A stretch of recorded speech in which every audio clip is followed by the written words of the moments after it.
you have to have a booth. So what we would do is we would trick people that have booths to be our partners, and then we would pay for the party. And so it saved us like $15,000 or something like that, because booths are actually really, really expensive. Or maybe what you could do is some sort of strategic partnership with someone who has like a lot of reach, and maybe they'll market it for you for free in return, you give them a rev share or something like that.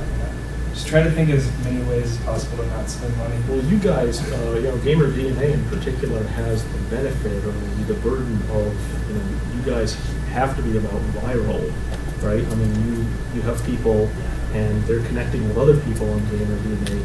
If I'm on Gamer DNA, you guys want me to say, Rohit, come on, and I want to do that as well. So I think you have that extra benefit, and that's sort of more of the grassroots thing. Yeah, to a degree, but a lot of it's all on us to well, but that's another avenue that I'm not familiar with at all. Yeah, more word of mouth marketing type thing. So what was your question? I guess. Did you want to talk on that, or just the success?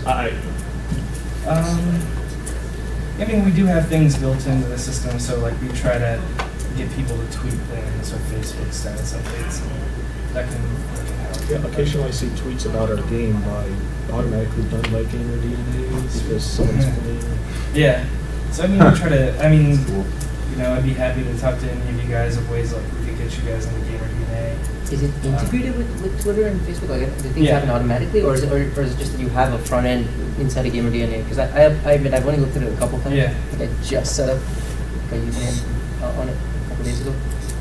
Like from within, can you basically say, I want to tweet this, or does it happen automatically? Yeah, it's automatic. So like those ones that say what game you played that day. Yeah, exactly. That's. And I assume you can turn that on or off if you want to. Yeah, exactly. So I just want to throw out one other idea. This is something that I kind of have been trying to do recently, which is the idea that, like, if in the App Store it's the big publishing firms that are really sort of taking the corner in the market, is there a way that as a group of independent developers we can kind of work together? And one example of that is a group called App Treasures, and actually something that I've been trying to get started recently, which is Haiku, for sort of a consortium of developers rating other apps, finding ones that they like, and then sort of bringing them into the fold. And the sort of trade-off there is that your app ends up being a platform for promoting what you think is good, and then also those apps, because we've all agreed, would also promote your app.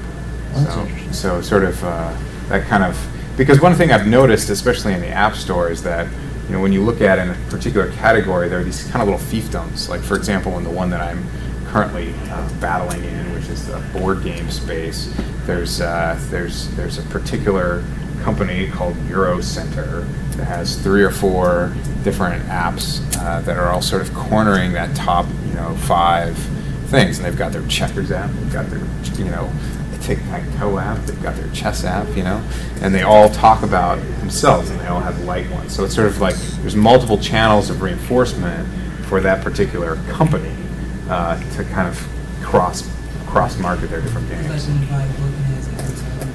Exactly, like the trilogy kind of effect.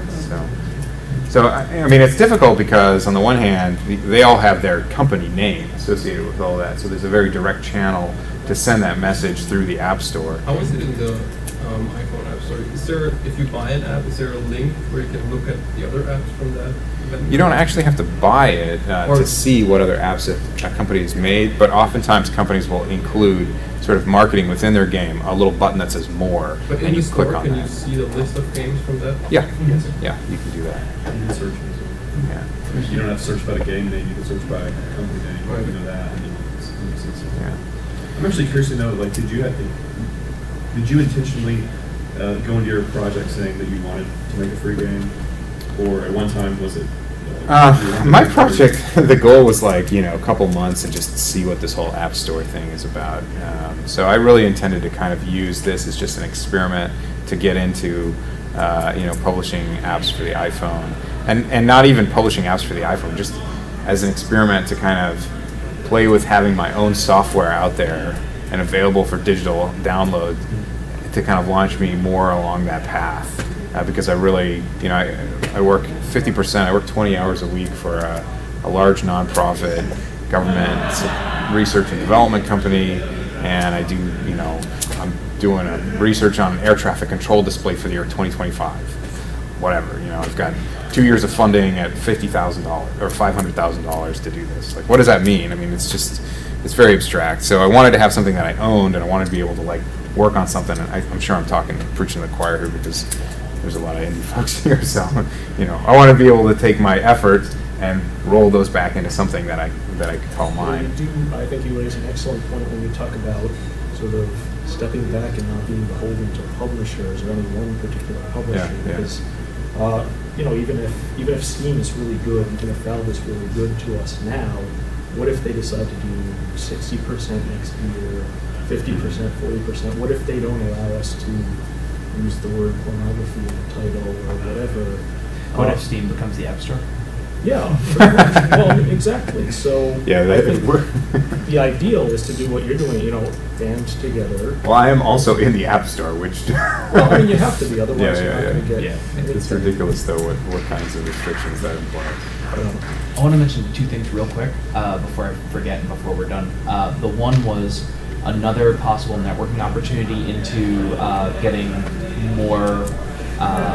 getting relationships with the press is if you end up in a spot where you have interest from one of the digital platforms like Gamersgate, Direct to Drive. I've had in a couple spots those people where I've talked with them and they've said, hey, when you're closer, when you have stuff, show it to us. And oh yeah, you wanted to talk to this guy. Like I wanted to talk to the guy who runs Tail Worlds and did Mountain Blade because I'm stealing their beta model wholeheartedly. And I ended up talking to the guys at Paradox who put me in touch with them. So like they're willing to help, and one other guy from Direct to Drive, which I think you guys know, he said to me, give me a yell when you get closer to release. This seems really cool, and if the game shows up like you're saying, like you want it to, I will be happy to start pointing you at press people. So that's cool. He's very willing. Yeah. And the other thing real quick was, and this is like a talk itself, I think, in the end, but the idea of beyond PR and marketing is community. That in our spot, in any of our spots, if you want to have recurring revenue over long term, you need to build a community around your product/company. And how you tie that together is really important, I think. Like, you need to have something that a community can form around. And if you don't have the right stuff, if you just are marketing a game, if you just are marketing your company and you don't have the right stuff there that people will latch onto and reasons to come back, then you won't have that. Okay. See, I think the kind of thing, the one thing that I had heard a while back was that, like, if you want to be profitable with your indie, wait for your third game. Like, you might be able to make a living by the time you have 3 games in the market, because the first 2 you've got residual money coming in on the kind of long tail of sales on that. And then you've got your new game, which people know about in part because you've got some success, you know what you're doing, it's sort of steamrolled by that point. But if you want people to have all 3 of your games, like, you need to have them understand who you are and that brand, and so community, I think, is a really big part of this. But yeah, it's a whole talk itself, and I don't know enough to do that talk. And that kind of goes down to like commercial awareness. Yeah. Each one of those games that comes out, they're going to be seeing that brand. If it's done correctly, even like the T-shirt thing. Someone said you got to get out of the T-shirt, but if you continue to use that image in some way, then somebody's going to click. I remember seeing that. You might not get as many sales in the first game, but there is a good chance that down the road it's going to end up paying off. It's all that persistence argument. Just gotta keep going. It's your first of 6 touches, right? It's your your first game out there is some people will get it, some people will remember it, the people who got it all remember it. Some other people see it and not get it. The second game, we see you again, and hopefully you can turn that into a really solid. So don't put all the cool stuff in the first game. Yeah, right. Save some of that.